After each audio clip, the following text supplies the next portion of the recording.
Now, the Beckhams have waved goodbye to Britain and are heading for the bright lights of Los Angeles.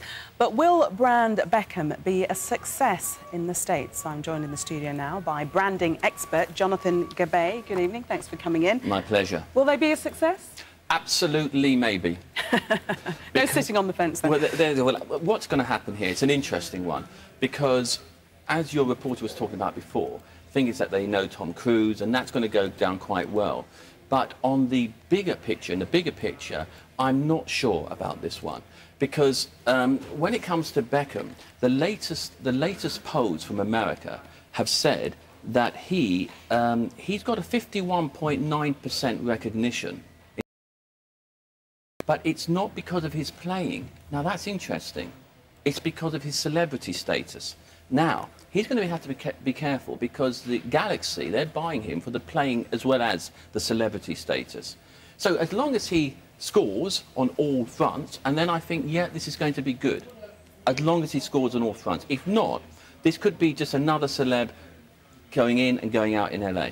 But it's not just David by himself. There is the Beckham package, isn't there? There is the Royal Beckhams which includes themselves. Posh. Exactly. So you've got that intrigue going on there, which is always going to help sell the whole thing. You know what?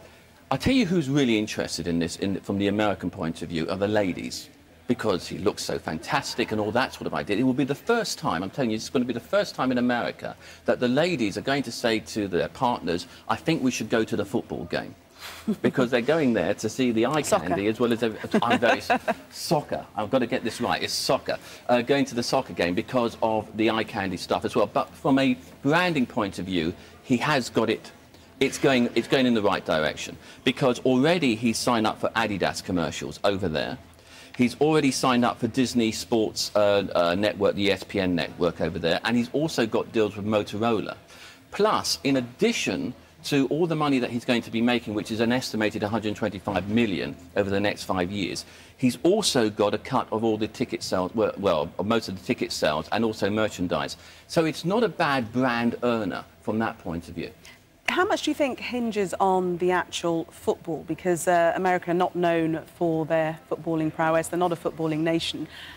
Is it the celebrity that's going to drive his success, do you think? Yeah, the celebrity is going to drive the success, but this is honestly a 50-50 game.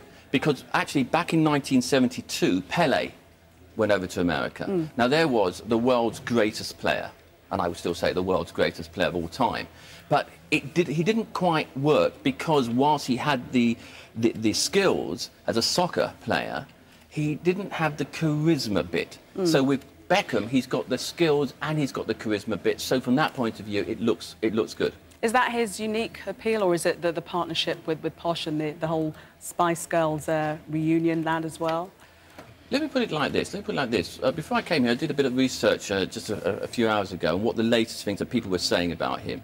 Some guys over there, some people in America, the newspapers in America said, he's the guy who's got that nice hair.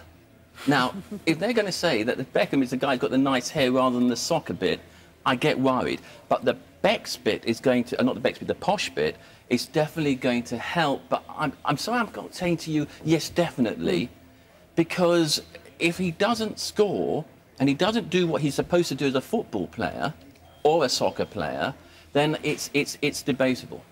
And could it all go wrong in your eyes? If he doesn't... Easily or not?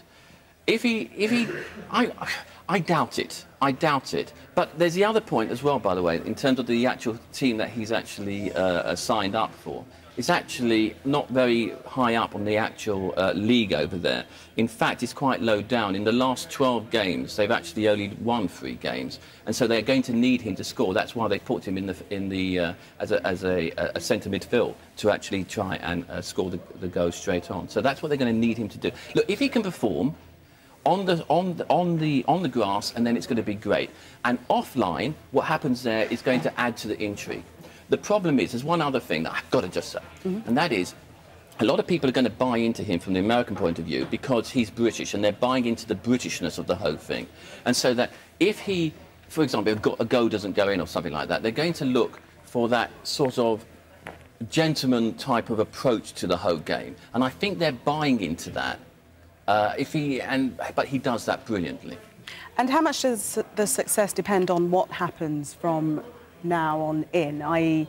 Victoria's got a documentary that's going to be aired on NBC. If that flops, will that be really detrimental? Well, that's where we go back again to the thing about as a player. If he's a fantastic player, which of course he is a fantastic player, I mean, let's face it, he's a fantastic player, that's going to actually keep it going, keep the momentum going. But the intrigue part with Posh is going to be, ooh, that's a bit of gossip, that's a bit of interest, and I think that's going to bring the ticket sales in. You know, they've already sold out anyway. The first game is totally sold out. The second game, the best that Galaxy has ever sold in this year in terms of tickets is just over 15,000. With Beckham, they've already sold over 22,000 tickets, and for Galaxy, that's really big. OK, Jonathan Gabay, thank you very much for your thoughts. The pressure is on the Beckhams. Thank you.